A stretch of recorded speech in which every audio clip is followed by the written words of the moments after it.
So Lochlinn, some people may ask, is it worth making a complaint against the police? What's your advice to them? It is a good question. I think there is a general awareness that complaints can be a long and frustrating process, that the chance of a successful outcome, which would be an officer being disciplined for their actions, is relatively low. But it is still an important function, an important process of accountability, notwithstanding the difficulties. It's also an area where clients are more likely, in fact, not to be clients and to be unrepresented and to do it themselves. And we do go through in the book all the stages required and some tips about how to make a complaint.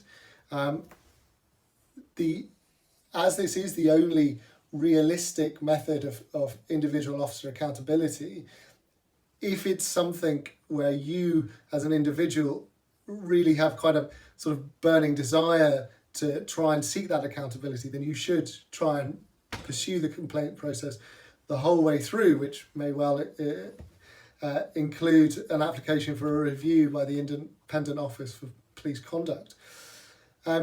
From a campaign point of view, it's also quite important to put down that marker.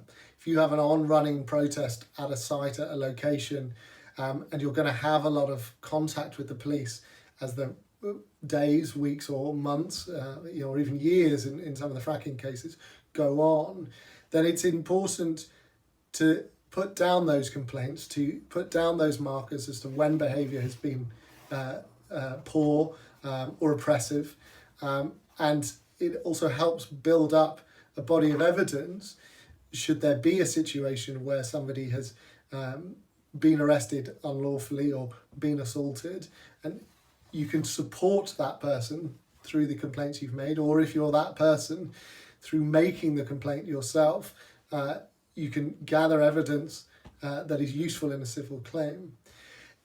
But as I say, it is a frustrating process, shouldn't be entered into lightly. You need to prepare well for it. You need to think carefully about what you're complaining about. Try and put it as clearly as you possibly can. Use whatever resources you can to assist you. And if you've got witnesses and video footage, these things are very important, because complaints, particularly use of force complaints, that end up being your word against an officer's, are almost certain not to go anywhere. So yes, make a complaint, enter into it with open eyes, and if possible, with as much corroborative evidence as you can. Thank you very much. That's really helpful.